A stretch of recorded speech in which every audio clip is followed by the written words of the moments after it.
Good morning, everybody, and thank you for joining us for the October session of Just Ask Julia.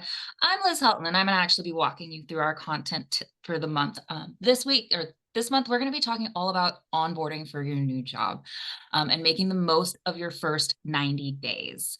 I'm really excited to talk about this topic. A lot of times we talk about things that come before you get that golden ticket, and it's really, really easy to kind of think that, you got the job, I can land the plane. Right. But in reality, you've just gone through the TSA version of the holidays and you're now taxing and ready for takeoff, right? The start of your, new job is really just the beginning of a next chapter. And it's really easy to kind of coast in and assume that your company is going to kind of take ownership and guide you through the process. But at the end of the day, you are the only person that's going to really be looking out for yourself and to be thinking really strategically about your career. So around here, we don't coast. We are just as intentional with our first 90 days and with our career as a whole as we are about our job search. So let's get into how to make the most of that. So where's the market sit right now?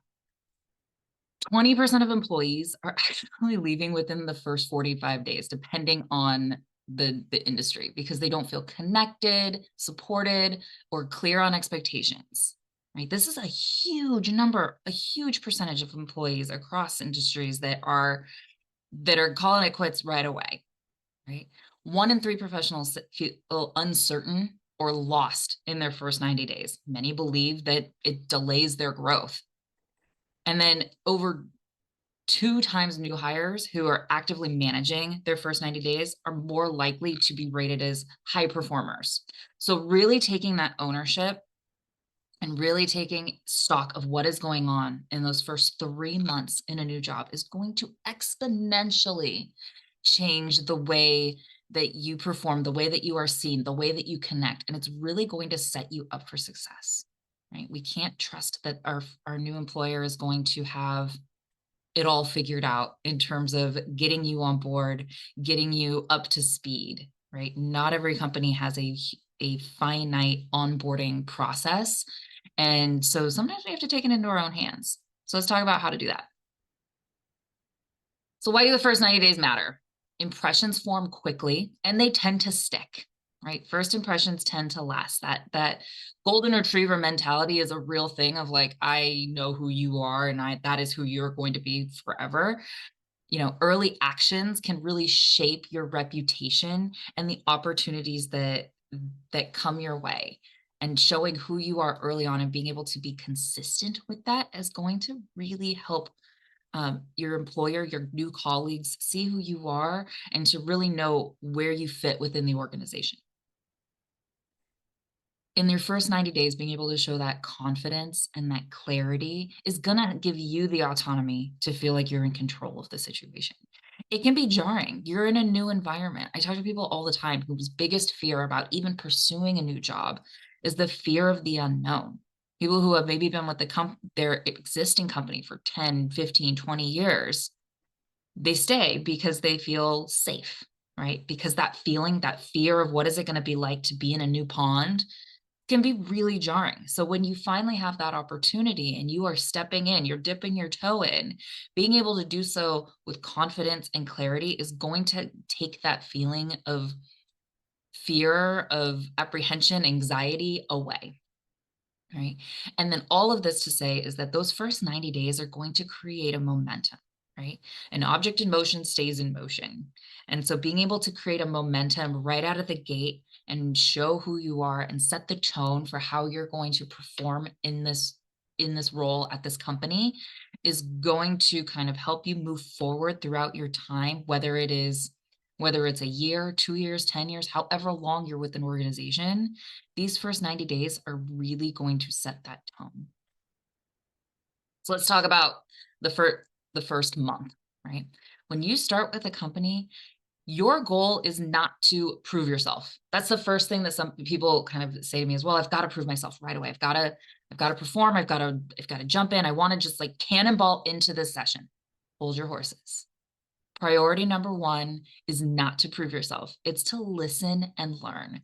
You are never going to be as objective as you are on your first day.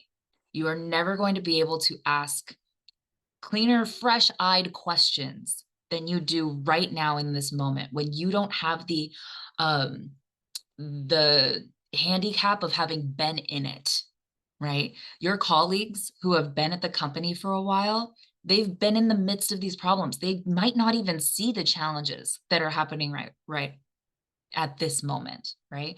Whereas you coming in, you're taking a look at something with a new perspective, right? You're able to come in and say, "Hey, I see this is something that is kind of consistently happening." And a lot of times longer termed employees will say, "Wait, you're right." And then that can open up dialogue to be able to kind of create more optimizations, enhancements, accelerate productivity, right? Also, listening and learning is going to help you really immerse yourself and get rooted and grounded in this position. If you jump in on day one and start making assumptions about, well, this is how things were done in my previous company, let's do it this way. That's going to be really jarring to those around you, right? So so let's talk about some things that we can do in order to be better listeners and better learners through this time period. I want you to observe, how does work really get done? I want you to sit in on those meetings and watch decision making.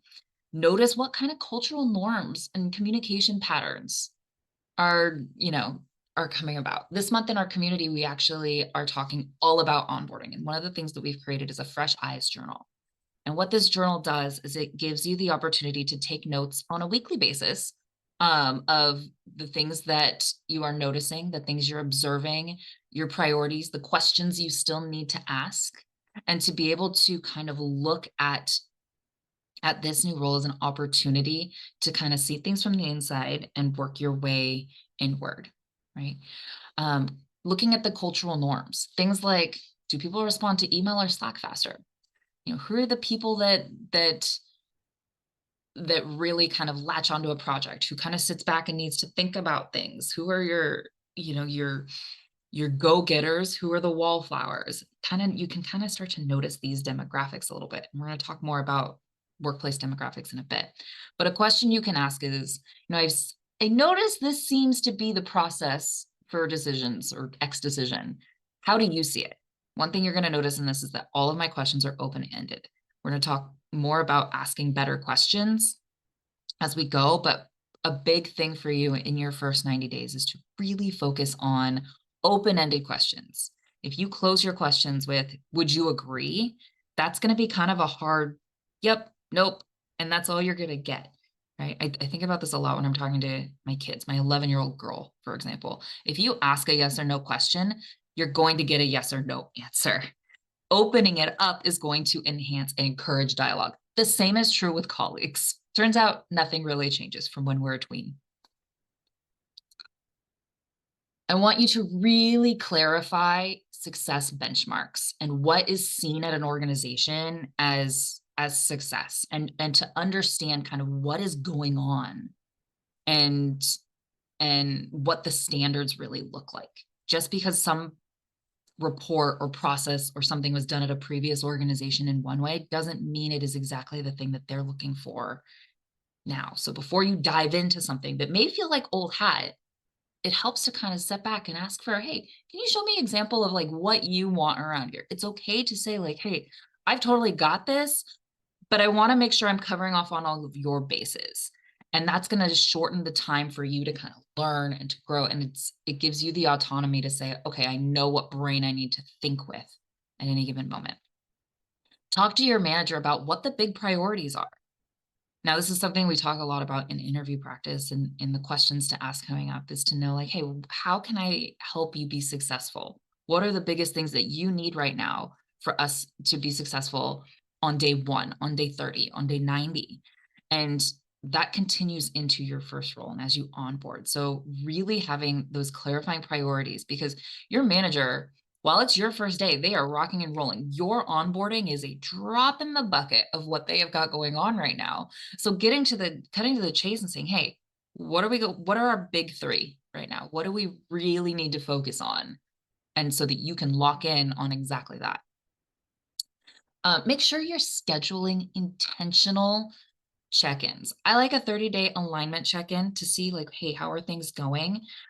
Obviously, it would be great if every company has set these up, but there are sometimes when, you've been hired because things are moving fast and they need the extra help. So they're not necessarily thinking about making sure you have everything you need to succeed. So if one hasn't been scheduled for you, make sure that you are scheduling regular check-ins. Weekly is great, but a broader monthly to talk about not just what's going on in the day to day, but the broader sense of, hey, how are things going? Where are we? I also want you to start mapping relationships. I want you to think about who are the formal influencers and the informal influencers. Every company has two different org charts. There's the one that is very clearly mapped, who you report to, the dotted lines, who reports to you, and then there's the one that actually gets utilized, which is the who are the influencers and the colleagues who turn to each other for advice, support, guidance, mentorship. Who has a lot of influence? It's not always the person with the biggest job title. So in order to do this, what you want to do, watch for whose names are coming up repeatedly in meetings or on email threads. And I want you to look for connectors, the people who are always kind of bridging teams or looping in others. Who are those people who are really connecting the organization and helping weave those threads to create synchronicity and to kind of remove those silos? A great question you can ask in regards to relationships is, if you were a new hire here, who would you make sure to meet in your first month and why? And this is going to point you um, to a lot of different people, ideally not even just on your own team, but it's going to help you know, who do I need to talk to in order to get X done? All right. So month one was all about listening, learning, growing, and building that foundation, because a tree with weak roots falls over. As we go into month two, it's really time to start showing your value. Now, yes, are you going to be turning in assignments and getting work done in that first month? Absolutely. But if we're layering in strategy and focus, it is not your priority in month one to be showing off, to be the showgirl, to be proving yourself, as we've said. That is when you're there to kind of learn what it's all about. Now, as you move into month two, this is where I want you to start showing value. It's time to shift gears and to go from really learning to contributing.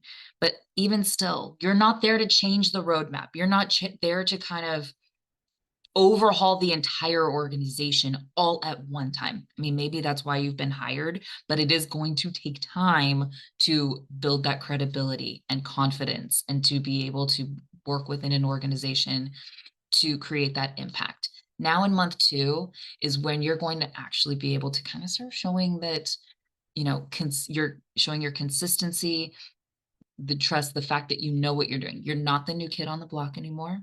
And now you're going to be able to start showing that impact a little bit more. Let's talk about it. So think about quick wins.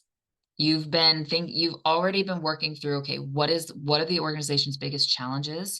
You may have already started saying, hey, what are our biggest priorities? How can we solve them?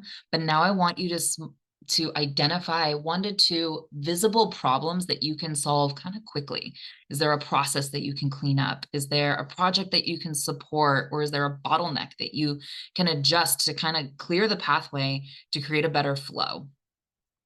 I want you to share your progress openly during this time. I want you to be visible in this. You don't want to slip a note under the table to your manager and say, hey, I think we might want to try this. No, show how it can be done, right? And say, hey, I put this thing together. I built this thing. I think it's really going to be able to help us connect with our clients, connect with our customers on a more regular basis. I added this automation into the CRM that's going to make it so that your leads can come in directly from this way, so you don't have to auto populate them. Let me show you that trick. Those small little fixes that are showing how you can be effective and efficient kind of go back to that idea of your fresh eyes and perspective are going to help shake things up. These quick wins, things that you can solve, are going to kind of help others get out of their own shell a little bit, right? Other questions you can ask during this time is, where's one place I can make things easier for this team right now? What are the things that in the first month you're already feeling frustrated by? And from a day-to-day perspective, right? Think about, like, what is it that I want to change in order to make things better for myself? Don't just do it for yourself. Make sure to share that with the team. All right. I want you to align and communicate that progress. As I had said previously, you need to be vocal at this time. We don't want to just quietly sit there and work. You want to be sharing those updates with your manager, what you've done, what's next, where you need input. A couple of reasons for this, not one being you want to brag.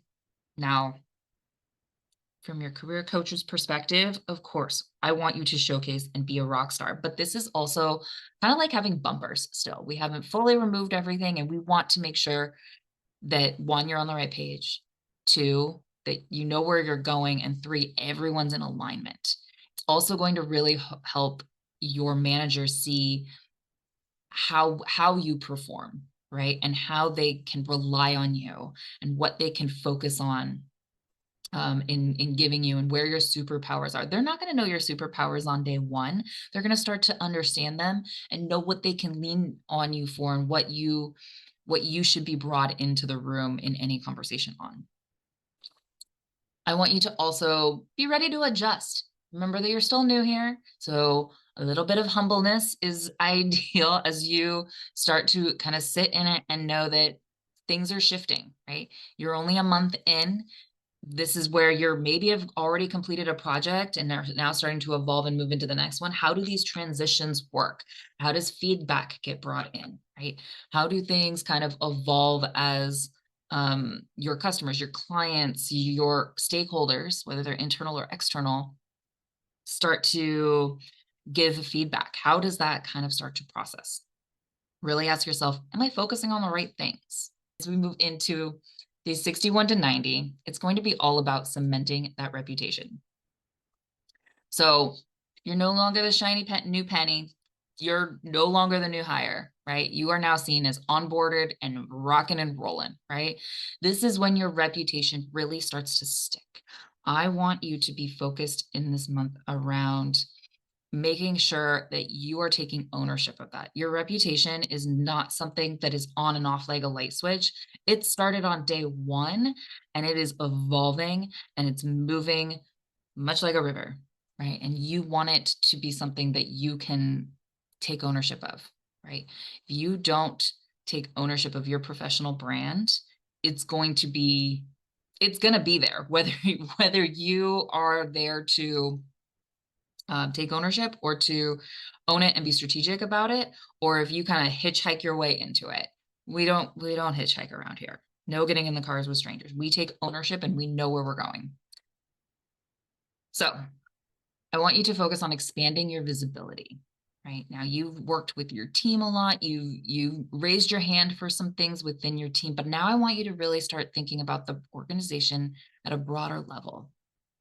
Think about joining cross-functional meetings, projects, committees, ERGs, volunteer days. How can you be getting out of your own little box, right? How can you be sharing ideas and perspectives that impact not just your team and the day-to-day, but the organization as a whole, right? How can you be focused on the long-term strategy of the organization? By now, you're starting to really get a sense of how things operate, what the goals are, what things are looking like from month to month, how things maybe ebb and flow, peak and valley, and what perspectives can you bring to the table for the longer mission of an organization? Right. Question to ask: where could my perspective be helpful? Right. What are some of the superpowers that you know you have, but somebody on a cross-functional team isn't going to know to look to you because they maybe have never even met you at this point, right? So becoming more visible is the key. Thinking about broadening that out, take initiative on a meaningful project, right? Think about like volunteering for or, propose even a project that plays into your strengths. Choose something that solves a real need, not just something shiny. Think through what is it that the organization is really focusing on, not something necessarily new that should be, ideated or brought in or is coming out of left field, but showing how we can really make strong impact. And then, of course, please follow up. Please follow through, right? Because the worst thing you could do is to propose this idea, get something going, and then never follow through on it. Don't become strictly an idea person. You want to be somebody who can ideate and execute. Be very intentional. So, as we've said in here before, we want to ask for feedback. What are things that you should keep doing, start doing, or stop doing? That's a really hard question to ask, right? It's really it's always great to hear what you're doing well, but what is it that I need to start doing or stop doing, right? Get rid of those bad habits right away and be transparent about it. Your colleagues, your teams, your managers, they've now had enough time to see what you can do. We want to make sure that alignment is there. Consistency. I can't say it enough. It's really easy when you come into a new position to have that burst of energy, right? To say, this is how I'm going to work forever, right? This is so great. I've got that new, fresh feeling, that new car smell vibe of just everything is new and wonderful, shiny, working in high definition. That feeling will fade. Don't come running out of the gate, sprinting as if that is how you're going to be able to keep pace and excitement and enthusiasm forever. I want you to come in knowing it's a marathon and not a sprint, and you are going to want to bring that same energy on week 1, week 3, month 5, 2 years down the road. I want you to have that same level of energy across the board. Okay.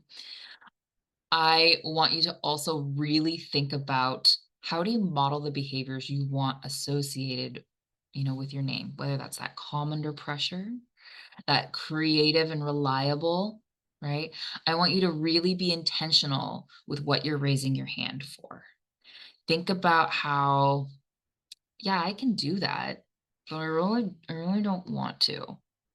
If there's something where you're like, okay, I want to be known as this, raise your hand with intention for the things that you want to be known as and seen as. And it's okay to kind of hold back and not volunteer for everything all at once. Think and ask yourself, when people describe me, what do I want them to say? Am I showing up in that way every day? So, mistakes to avoid, things that you want to stay away from. As we said before, trying to be impressive. We don't need to overcompensate around here. Everything comes with time. And remember, you are not here to have them know everything about you all at once and to say that you are the biggest rock star on day 1. Overcompensating instead of being useful is going to actually work against you. And it's going to lead to burnout. We don't need that. Talking more than listening. Use those fresh eyes to be able to capture what those cultural cues are and that context, so that you can really immerse yourself and get rooted in the norms of an organization, and to really be able to kind of be that researcher and that information gatherer, so that you can speak effectively and more confidently.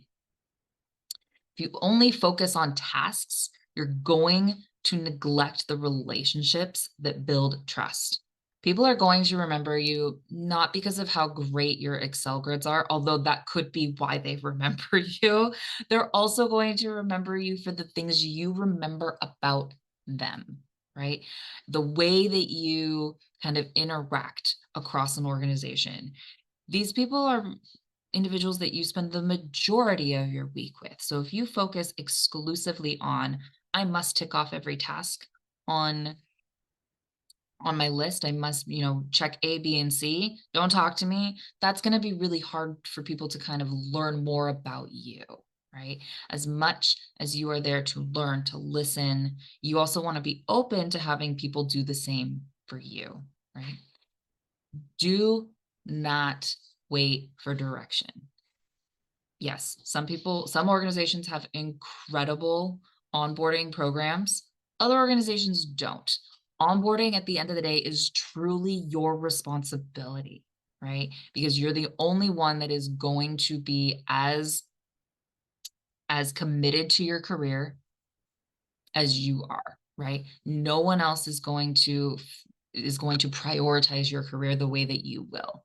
Yes, it does fall on the organization to get you ramped up, to make sure you know what your mission is.